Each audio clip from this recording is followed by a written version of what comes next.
Hi, y'all. Welcome back to Samantha's Beauty Confessions. If you're watching this on YouTube and not just listening to the audio, you can probably tell that I am smiling from ear to ear because of the conversation that I just had with today's guest. So, full transparency, I like to record the intros to the podcast after I talk to the guest because of two reasons. Number one, it's super awkward to introduce somebody while they're staring back at you on Zoom. And number two, because if I do it after the fact, then I have a better idea of everything we talked about and just, letting y'all know what you can expect. So that's what we're doing, just a little behind the scenes look here. But I feel on this high after getting off this interview because the conversation was on something that I'm so freaking passionate about, and that is childhood trauma. So I am chatting with Valerie Olvera, who is a therapist in Texas. And she, again, specializes in childhood trauma and really focuses on teaching you how to break out of like the survival mode and heal generational trauma, which I know so many people deal with. And I have been searching for someone to have this conversation with since starting the podcast, honestly. And I knew immediately after coming across Valerie's page that I had to reach out. I sent her a DM and I'm like, hey, I know this is random. I know you have no clue who I am, but I would love to talk to you. And she told me after today's interview, after we stopped recording, that when she read the message, she was like, why is a hairstylist wanting to talk to me about childhood trauma? Like the two paths don't normally align, right? But as y'all know, I will always be a hairstylist. However, I am fascinated with so many other things, which is why I started this podcast in the first place. And after we stopped recording today, Valerie was like, well, now it makes sense, And I can't thank her enough for everything she shared. We talked about the definition of generational trauma, where it comes from, how we can actually develop trauma from generations back through DNA, which is crazy and something I had no idea about.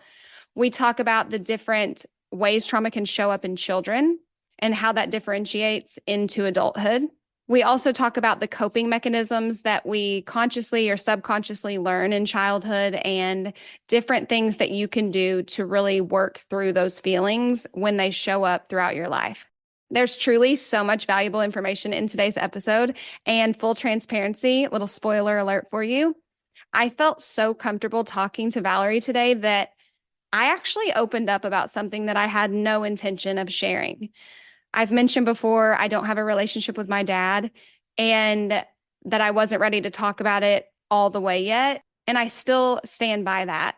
However, I did share something that has to do with that situation that I've never opened up about before. And I did that simply because of how comfortable Valerie made me feel and just it felt like the right time to do it. And I'll be honest with y'all, I was going to take it out because it was, again, something I didn't plan on and something that still feels a little uncomfortable to me. But the whole reason that I started this podcast was to show you that it's okay to feel uncomfortable, that it's okay to be vulnerable and honest and open and all the things that I talk about each week. And so I'm going to leave it in. Anyways, I'm just so excited for you to hear everything we talk about today. So I'm going to stop talking and let's welcome Valerie to the podcast. Welcome to Samantha's Beauty Confessions, where we engage in authentic conversations and confess everything it takes to turn our dreams into a reality. Together, we'll unlock your unique beauty and guide you toward living the life of your dreams. Get ready to go beyond the highlight reel, embrace the journey, and grow together, one conversation at a time. Hi, everybody. Welcome back to Samantha's Beauty Confessions. This may be the most excited I am about an interview because it is a topic that I have wanted to talk about for the whole time I've had the podcast, honestly. And I have the pleasure of talking to Valerie Olvera. Did I say it right? Yes, you did good. Y'all, I was so nervous to say her last name out loud, but I did it. Okay, and I want Valerie to tell y'all who she is, what she does, and what we're going to be talking about today.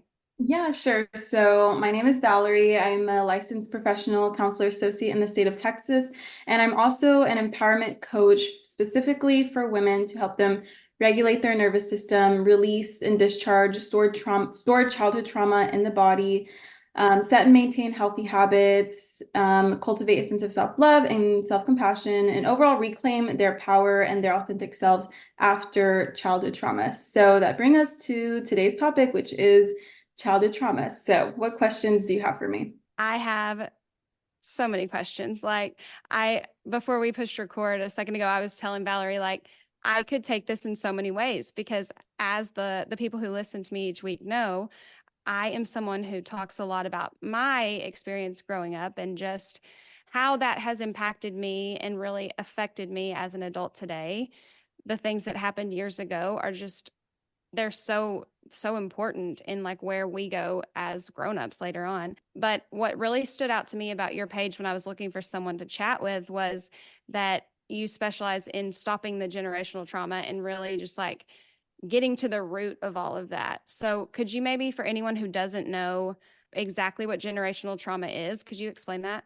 Yeah, so generational trauma are basically wounds or trauma that is passed on from one generation to the next. And we can hold a lot of our ancestors, we can hold our parents' trauma, we can hold our grandparents' trauma.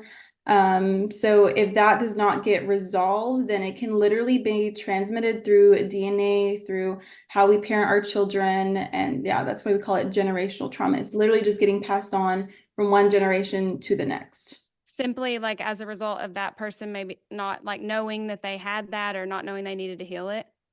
Yes. Wow. Yeah, and a lot of people that I talk to, they say, I don't really know where this comes from in me, but that's interesting that it can go back like generations and generations, which when you think of it, it makes sense, but I didn't realize it could be passed through DNA. It can. I know the specific term is epigenetics, which I don't know a whole much about, but I just know like epigenetics, there's been studies. One example I can give you is I had a client who says she gets very triggered by just the thought of like sexual abuse or just if that shows up on TV, things like that. And she's like, I don't know where this comes from. I have no idea. And we traced it back to possibly her mother who grew up in a South American country. And unfortunately, it was very common. She was like, you know what, I don't think my mom did, but there's a high chance that she was sexually abused and that could have been passed on to her daughter. Wow. That's so interesting. Now, after we get done recording today, I'm gonna like look up the epigenetics and like research that because I always say in another life I'm gonna be a therapist just because I'm so interested in this stuff. And really what made me interested is again my experience, but after I went through a divorce like 4 or 5 years ago, and that divorce brought up a lot of trauma that I didn't know I had. So I wanted to ask you, is that something that happens frequently in people that maybe one thing can open up a wound that was kind of closed off for years before? Yeah, absolutely. I tell my clients this all the time, but trauma, it's like we sweep it under the rug so much. It just takes one triggering event for everything to resurface and come back up. And for me, that was when I was 18 and I kind of had, it wasn't a divorce, but I kind of had like a situationship that kind of broke up and I had friends leave me. So like that was what resurfaced for me. Everything just came up to the surface and we had no choice but to deal with it. And I hear this all the time. It was working for me until it just wasn't anymore. All these coping mechanisms, this was serving me, and then one day it stopped working and everything just came back up. So yes, I see it a lot with infidelity. That's one thing. Breakups, entering a new relationship, having children, that's another event that could resurface some trauma. Losing a loved one, that's another event. So just any major life event, starting a new job, things like that can make trauma resurface.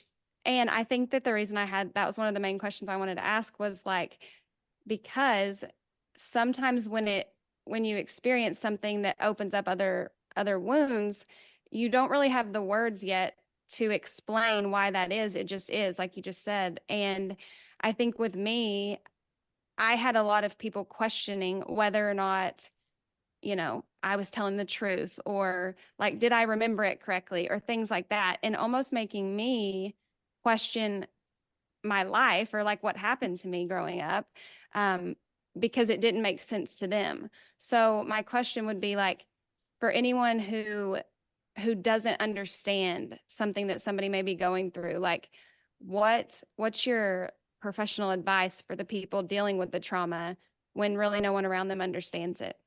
Yeah, I would say change, like one of my favorite sayings is to change all of your judgments and your assumptions to curiosity. Instead of approaching your childhood trauma or even someone else's childhood trauma with judgment and just wanting to understand so bad, because I know there's a level of self-awareness that is healing, that is helpful, but knowing the why isn't going to get you the results you want. Knowing the why is not going to heal you. So approach it with curiosity. I'm curious where this comes from, but I accept myself as I am. And there's so much grace in just the fact of just being able to surrender, just to surrender to whatever you're experiencing and letting the chips fall where they may, and approaching trauma, approaching your situation just with curiosity and compassion instead of shame and judgment. Mm-hmm.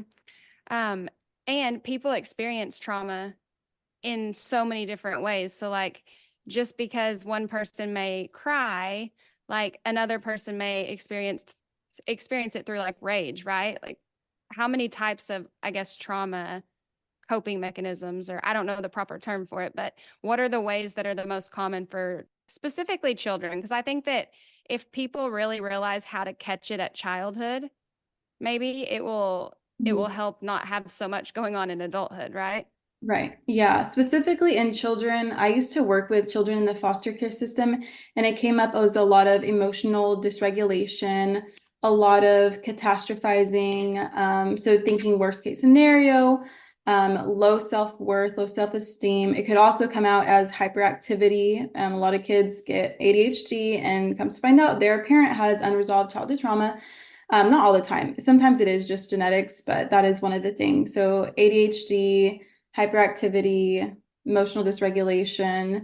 Yeah, I would say like frequent crying, rage, outbursts, just that's what it comes out in children. And it's funny, it's not funny, but in adults, it's not that different. Like when we get triggered as an adult, it's like we become that 5-year-old version again. It's like we become that 10-year-old version again who was not seen, not heard, and really desperately needed to be seen and heard. So in adults, it is similar, but it is different. Yeah, and I think that I don't want to like assume too much, but like for me specifically, something I heard a lot growing up was, suck it up, like don't cry, or, like things like that. And I am a very emotional person. Like on every personality test I've ever taken, human design, like literally everything, I am very, very emotional. And so when I would hear that when I was younger, I almost developed this like tough exterior kind of that I carried on with me through life to try to like shield myself and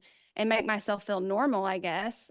Like Mhm. looking back at it, I didn't know it then, but who I was as a teen and like a young adult is not who I really am today. And I think it took like all of the divorce trauma and the things that came with that to kind of open my eyes.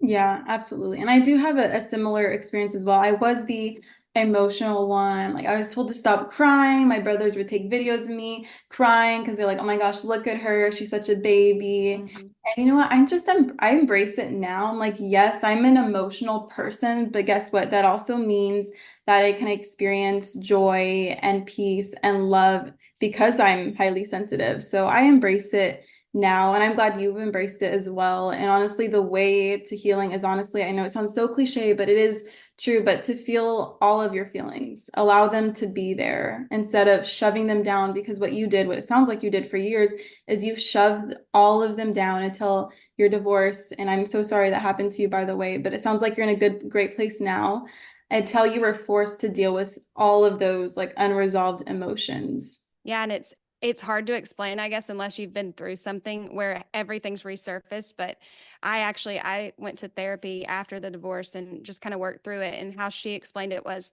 I had a cabinet, a filing cabinet that I just kept putting papers in for my whole life. And then the divorce was what like busted the cabinets open.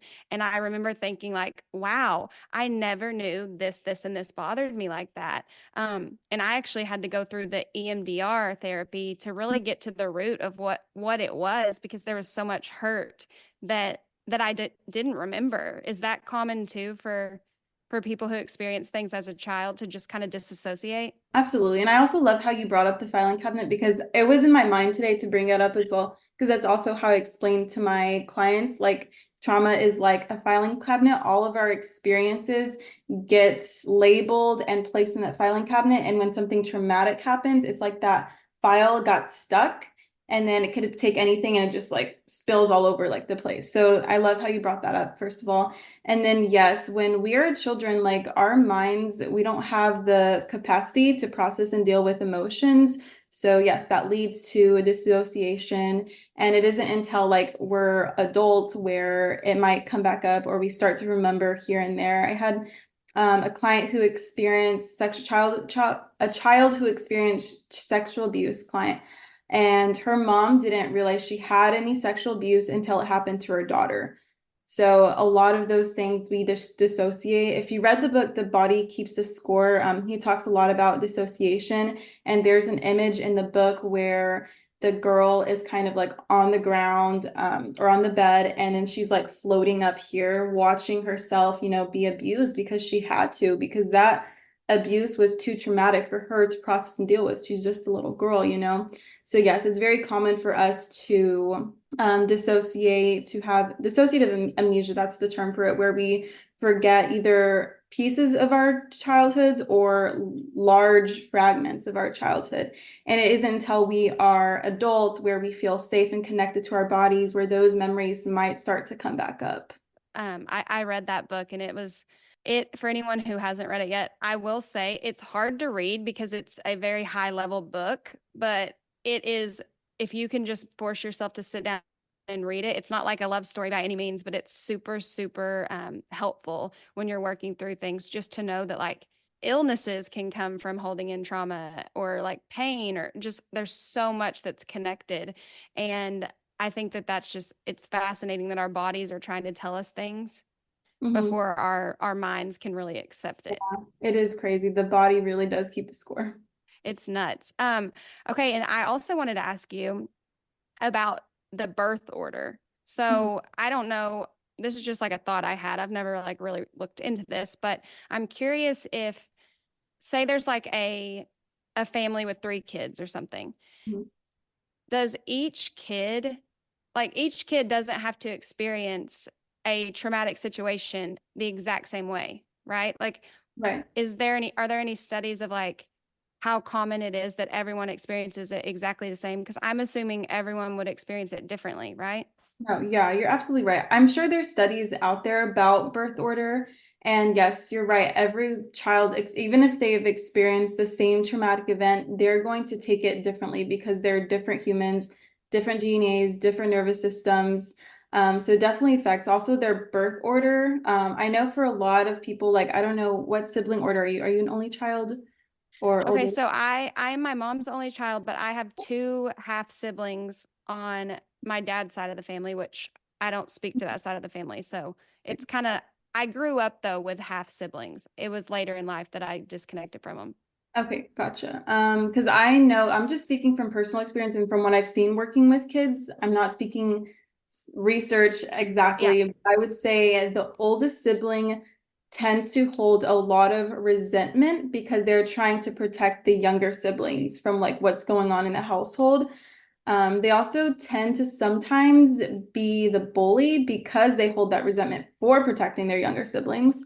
The middle child is pretty much dissociated. This might be, honestly, the people pleaser. This might be the person who is in the fawn response because they're doing everything in their power to be the good child so they're not overwhelming their parents or causing more chaos or more stress in the household. And then there's another child who probably has a lot of emotional dysregulation. They're probably the ones who are on medication, have different diagnoses. The parent is being called to go to the school. And so the parent is focusing on that child a lot because they might be that highly sensitive child that took in all of their environment, internalized all of the negative experiences, and made it their own. So this is just what I've seen. This is also mine. My experience. I am the youngest child. I was that highly sensitive child. I was a very emotional child, and I was also the people pleaser child, or I was in the fawn response, making sure I was a good girl, didn't cause any more stress or chaos in the house.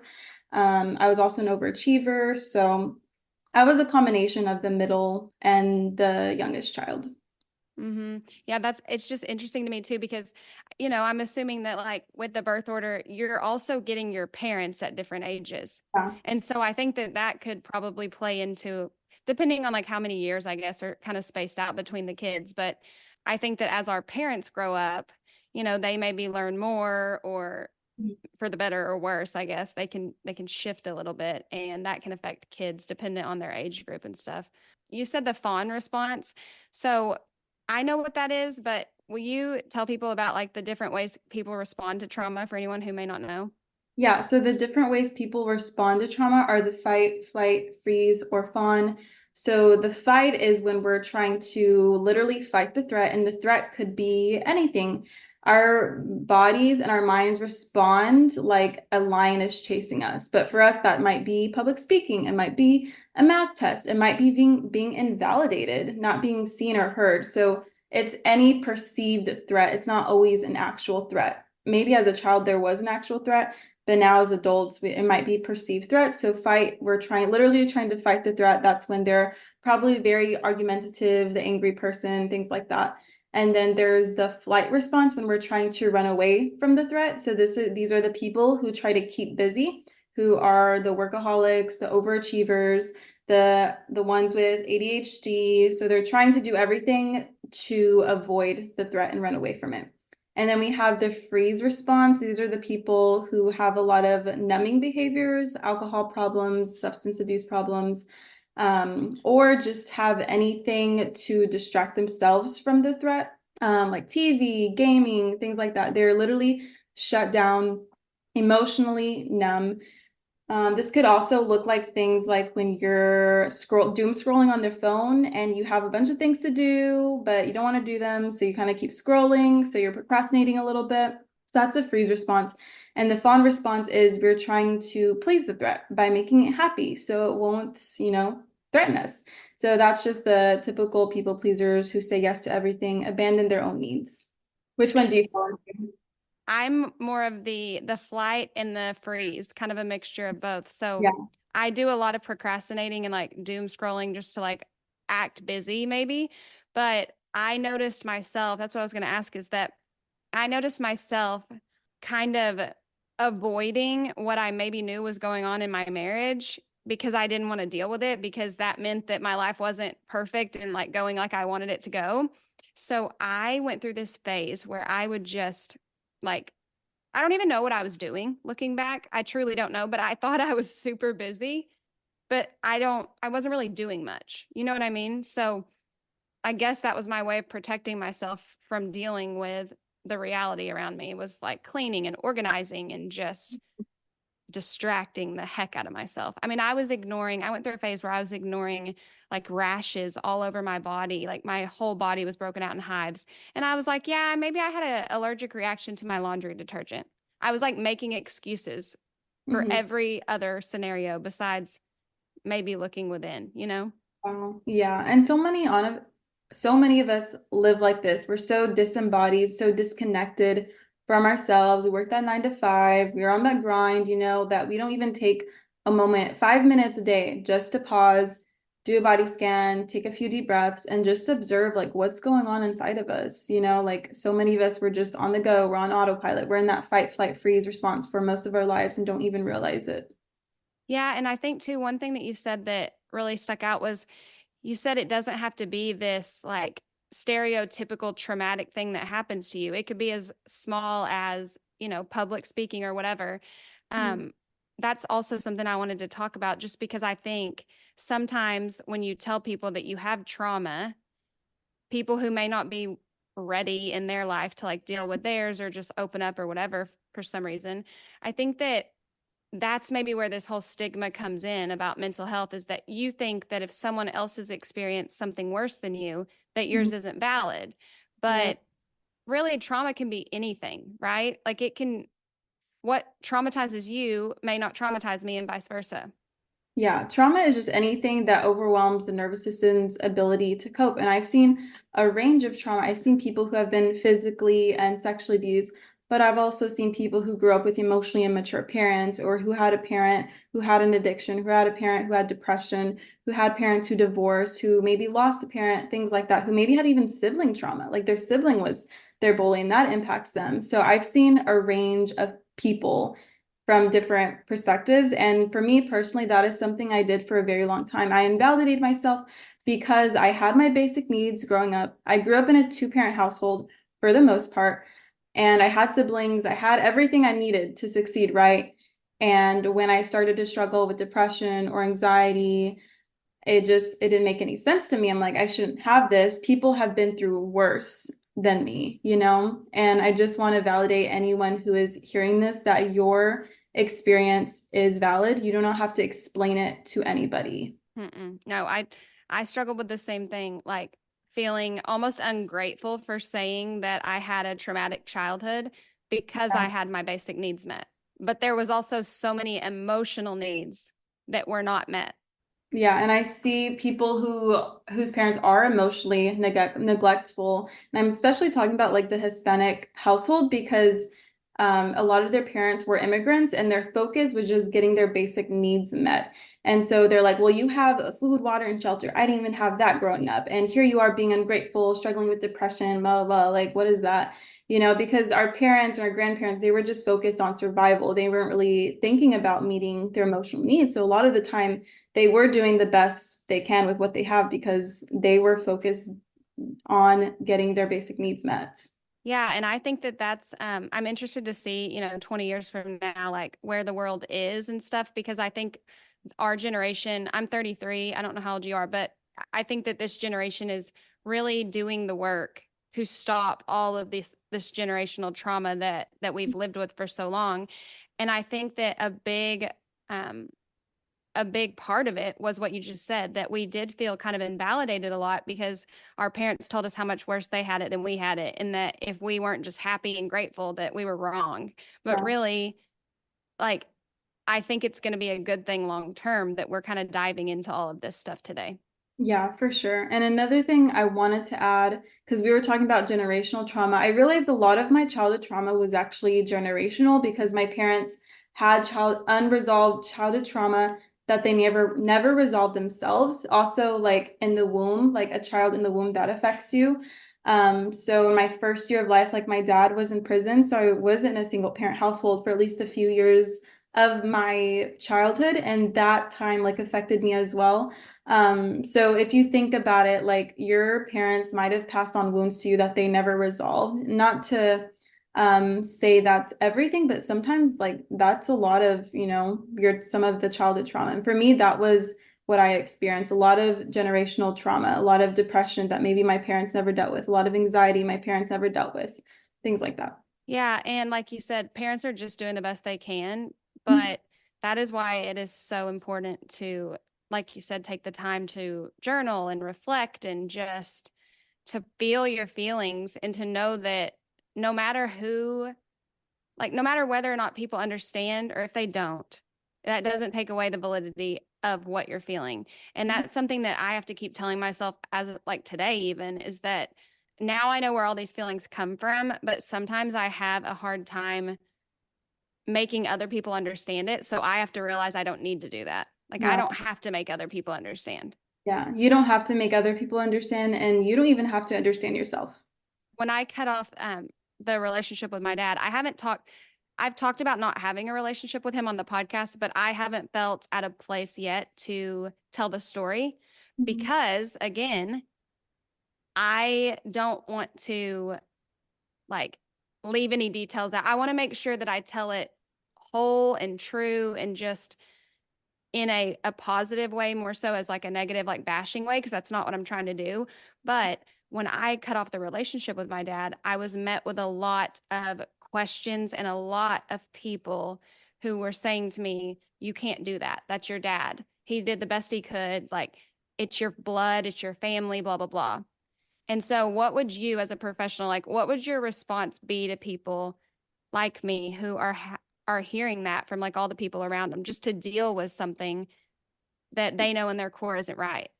Yeah, I would say tune out the noise and listen to your intuition and your own voice. And that would probably mean setting some boundaries with those people. So even saying like, hey, I don't want to talk about this right now, or I don't need to explain myself to you. My experience is valid, and I understand you're coming from a place of care and love, but this is my decision. I want you to respect that. So having those really difficult conversations with those people. And also coming back to you, like, are you okay, with the decision? Are you questioning yourself now because other people are questioning you? Yeah, I did for the longest time. I really had to almost isolate myself a little bit in the beginning to figure out, did I give it enough of an opportunity for him to change? Or, did I voice my concerns as many times as I should have or whatever?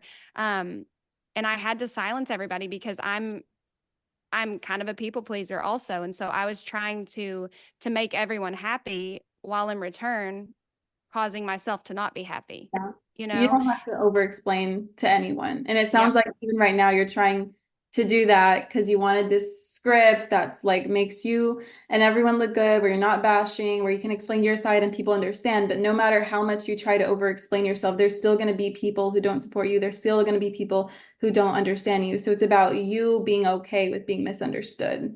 Hmm. Yes. And that, wow, I've literally never come to that realization, but it's the misunderstanding more so. That's what it is because I I want everyone to just like know who I am and not take that for what it's not meant to be. But like I can't control other people's thoughts of me. Wow. It is misunderstanding that I'm scared Yeah. of. Yeah, I know. And it's easier said than done. I can say it, but I fear that too. Because you know how real something is, Mhm.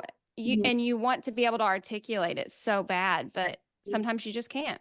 Yeah. And you're a person with a podcast, you're a person with social media. I'm also on social media. And so it's also that fear of like, they going to think of me? Are they going to support me? Are they not going to support me? But then it's like, okay, am I okay even if they don't support me? Am I okay even if they don't understand me? Uh-huh. Okay, so I didn't know if I was going to ask you this, but I'm going to ask you this because this just led right into it, so I have to. Okay. So I have opened up about my relationship with my dad briefly on my social media. Mhm. And one day, like I don't know when this was, maybe like 6 months ago, my half sisters commented on one of my posts, okay? And they told me that I'm a liar. They told me that they grew up with the same father, that they don't have that memory or experience, blah, blah, blah. And basically, I think that kind of showed me again that, like, for some reason, the misunderstanding is deeper than just like followers. It's more so like the family members, maybe that like I don't like having to have arguments with or justify what I'm feeling. But for someone who like I think that's bullying, you Yeah. know? I don't know though, because again, I opened up about it, but for them to come tell me that I'm lying about something is number one, they're not me, they have no clue. Yeah. Number two, I didn't grow up in the same household as my dad. And so I'm just curious, I guess, like it goes back to people experiencing trauma different ways and just, I guess, their genetic makeup maybe that makes them think I'm lying. Or I guess, what do you think causes that? What causes them to think you're lying? Yeah, what would cause someone, whether it's a parent, sibling, whatever, to tell somebody else they're lying? Just lack of understanding or It's their ignorance, it's their inability to face reality. And if you are, highly sensitive, like you say, then you took things differently, maybe for some reason. So is it important for you to know why that they called you a liar? no, but I think I assumed that they thought I was lying, but it makes me almost, which I guess maybe is what they want. It makes me almost scared to keep talking about it because I don't want to deal with the conflict. Like anything I share about my dad, I share it from a way of healing, not from a way of like Bashing. dragging down, you Yeah. know? And so I guess like them telling me that I'm lying and that I'm just using it to gain followers on my platform. That's what they said. Kind of made me feel very misunderstood again, which is maybe like the core wound of all of it underneath it all. I'm so sorry that happened to you. And I know you're not the only one experiencing this, so I'm Yeah. glad you brought it up today. And I know you come from like a genuine place from, I just met you, but you're coming from a genuine place. And if you know your heart at the end of the day, you know you did what's best for you. You know you're authentic. You know you're caring and loving and kind, and you have the best intentions for yourself. And you would never intentionally go out and hurt someone, you know? But you did what's best for you, then I think you have to surrender to that at the end of the day and be okay with being misunderstood. And if that means blocking them, then block them. That's what I was going to ask. That's what I did block them. I was going to ask you if you think that's, and maybe I should have blocked them long ago, but I think maybe the hurt, as I'm just talking through this, like maybe the hurt came from I never really knew whether or not we would be able to still have a relationship because it's not them I'm upset with, you know? And so them leaving those comments kind of closed that door for me, I guess, and showed me like what they believe and what they think and feel, which is their feelings and 100% like they're entitled to that or Mhm. whatever. But they also have to understand the same in return for me in order for a relationship to work. Yeah, and they can have their own feelings and their own experiences and that be valid, but they don't have to go on social media and back. That's not okay. It wasn't okay for them to do that. And I guess sometimes I struggle with like the fact of if I'm willing to open up about my dad, I can't like, is it okay of me to feel like that hurt me? Like, is it kind of the same thing, I guess, is what I was struggling with. Like, should I just shut up about it if I don't like people in my comments calling me a liar, you know? I mean, that's up to you, honestly. Whatever you Okay. feel your intuition is like leading you and trusting Hmm. and kind of doing your best to tune out the noise, which I know is really, really difficult. And like I said, easier said than done. Hmm. Yeah. And I almost think if my dad would have commented it, it would have been like easier to just move past. But it was almost like that outside person who I kind of had a smidge of hope that we'd be able to kind of rekindle, I guess, you know? Yeah, that must have been hard. How did Yeah. you deal with that? Like, are you still kind of processing your feelings? No, so I blocked them and I had a therapy appointment luckily the next day. So we kind of talked through it and just that's when she explained to me kind of that every child that's in the same household experiences something so different than because of your genetic makeup of you and your, level of emotions and whatever. And so that really helped me to understand, but I think like you said, I just don't have really mean bones in my body. And so I would never like go on and be mean to someone. So I had a really hard time understanding that, but I just have to. Yeah. I think especially when people like you have a kind heart and then people are unkind to you, you're like, oh, I'd never do that. How could they? Different experiences, different values. But it's weird because at first you said, how'd you handle it? At first I was mad, like mad, so mad. Then I started crying. Then I started laughing. It was like all the All emotions these all at stages of grief. once. Yeah, which is so weird, but that was a big trigger for me, apparently, because I think like when you go through a big trigger like that or experience one, that's when you go through those highs and lows really fast, you know? Yeah, and I'm glad you mentioned being triggered because a lot of people think that when you go through your healing journey, you're just never going to be triggered. And that's not necessarily true. You're still going to be triggered every now and then, but you have the tools to deal with the triggers. And I'm sure you dealt with that trigger as best as you could. And it was probably different from when you dealt with triggers 5 years ago. For sure. Yeah, so we're still going to get triggered. Sometimes triggers minimize to the point where they're not really there anymore, but sometimes they're still there. But we have those skills and tools to regulate ourselves, to feel our feelings, and to move forward. Mm-hmm. Yeah, and it's triggers can come up, I've experienced just in so many different ways. Like it never makes sense. Yes, it can be very different, but our body remembers things that sometimes our minds don't remember. Like if you're driving by something and you're like, why did I just feel this? Because you feel what I've learned is you feel tension in different places in your body. And if you really pay attention to your body, you'll start noticing what I'm talking about when I say that. But like you start to feel your throat tighten up or like your shoulders tense. And you're like, why did driving by Walmart, for example, make me feel like that? Then Mhm. if you kind of process and play it back in your mind long enough or like journal or whatever, you can kind of come to that realization, right? Yes, absolutely. And you don't necessarily have to remember specifically where it came from. You can heal from something and not remember it. You can heal from something and not talk about it, honestly. I was watching this show on Netflix. I think it was about microdosing. And there was this example of this woman who got extremely triggered by her dog barking. And she didn't know why. She had no idea why the dog's barking would trigger her. And so, come to find out, her dog was barking when she discovered her mom, who was, I think her mom either killed herself or her mom was brutally murdered. And so she didn't make that connection until later on. But the dog barking was linked to her experience of seeing that terrible scene.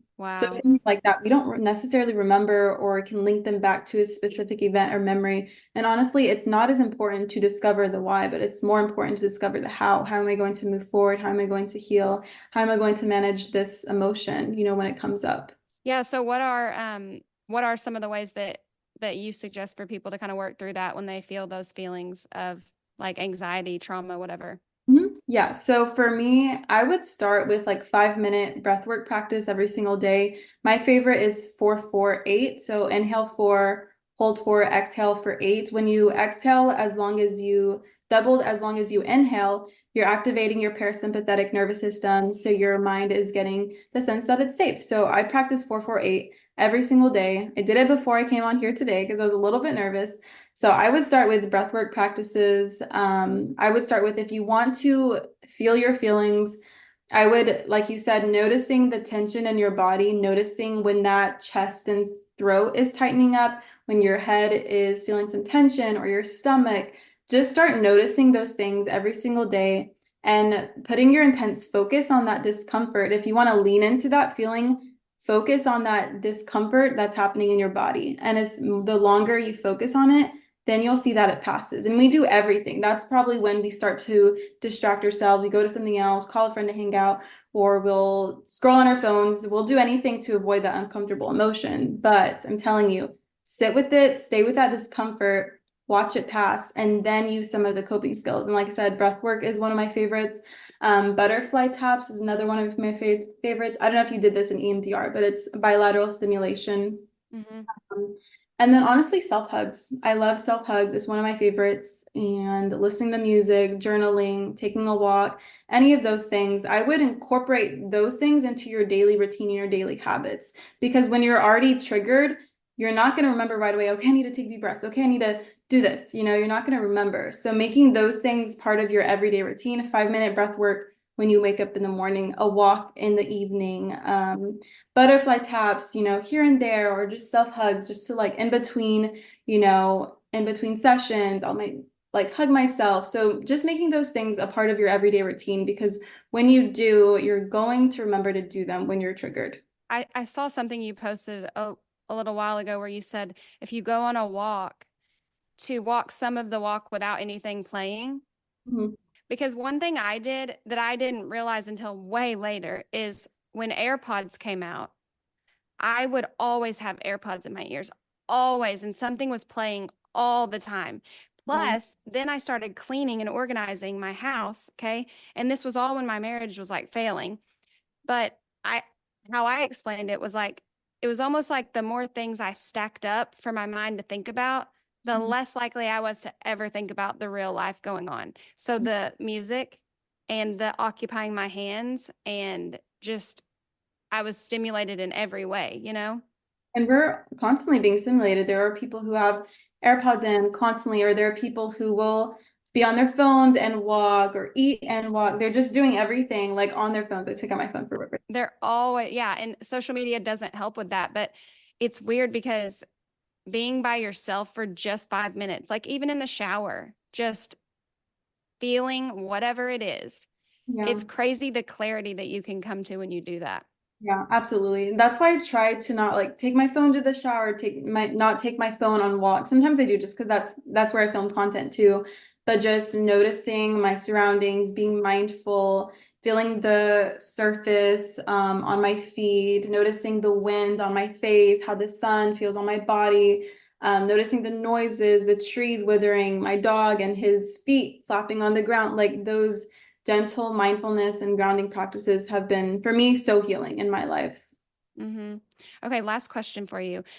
One thing that I don't know if this is like scientifically anything, but one thing that I notice still that I will do sometimes because I've learned now to take deep breaths and do all the things through a bunch of therapy, but one thing that I'll see sometimes is that I don't know how to explain it to the listener, but I'll like shake my head like that sometimes.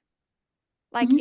if I'm watching a movie and something comes up that I don't like or whatever, Mhm. my boyfriend actually pointed it out to me that I will shake my head like that. Is there something to why I'm like, am I trying to like push it away or is that just something weird I do, like a tick I have or something? Probably is a tick and you just responding to something you don't like, but also shaking is like a Okay. natural way we release stress. Animals do it, and Peter Levine in his work in somatic experiencing talks more about how shaking can be so healing and so releasing for people. So it's as if you're like already trying to release something. And so Mm-hmm. that's one of my other favorite coping skills is just shaking. And sometimes it happens involuntarily, like if you're in a deep state of just like feeling your feelings, you might be shaking off like and discharging that energy. Wow. Okay. That because again, I didn't know I did that, but when my boyfriend one day was like, "Why do you do that sometimes?" And I'm like, "I don't know." And then we started like noticing when it happened, but Are you um thinking about it like when you do it or it's in no. Oh, interesting. It's Yeah. it's almost like what you said about a dog, kind of like after you give a dog a bath, they just kind of shake but mine's just my head, not my whole body, but I didn't know if it was something like get out of my brain, move on to the next thought, like Yeah, that's for, probably like a natural coping mechanism that you developed. which is so interesting. People that just like the more people you talk to about things, what I've learned is that everyone has different coping mechanisms. And it's so like, I don't know, I'm fascinated by it, which I know when I reached out to you, I was like, I promise I'll have so many questions for you that this will just flow easily. So hopefully you feel like that. Hopefully, even though you were nervous before, you're not nervous now. And it was good because I feel like you shared so much valuable information and just I don't know, getting to ask questions to someone on a podcast. Cause obviously I can't bring my real therapist on here and have a therapy session. I wouldn't feel comfortable doing that. But just talking to you as like a friend here and just kind of hearing a professional opinion in that way, I think is going to help a lot of people. So thank you so much. Thank you. And thank you sharing some of your journey as well and the relationship with your dad and some of your childhood traumas. And I'm sure like that made other people feel seen and heard. Yeah, and also before we go, I know that you have been doing, I saw on your story last night, I think, a guided something. They're like a bunch of journals. I clicked on it. I think I'm going to buy them. And any other like offers that you may have or courses that you offer, anything that you want to share with everybody. Yeah, sure. So I'm affiliated with Wave of Mind. Like you can use my code NUMI23 and you get like 20% off. And I was on like the 6 month journaling plan. I actually stayed really consistent at it, surprisingly, right? Because journaling is just one of those things where you get off, get on. So I love them. And for me, like I do accept clients in the state of Texas for therapy, and I can see coaching clients for anyone around the world. And if you're familiar with coaching versus therapy. Basically, coaching is focused more on the present and future. We only focus on the past as it's relating to the present moment. I also give my clients access to like modules. They have a bunch of resources. They can text me in between sessions. I take a more holistic approach with my coaching clients because I help them with their physical health as well, which a lot of therapists don't do. And so that's the main difference between therapy and coaching. And that's my primary offer right now is I'm taking a few more coaching clients. Yeah, and I'll put the code for the journals in the description and then your Instagram handle and yeah, and I will link that because truly if anyone listening is like, wow, that sounds like me or just wants to try therapy out or anything like so but you don't have to live in Texas to go to therapy with you, do you? Yes, for Okay. coaching, no, I can see anyone from anywhere in the world.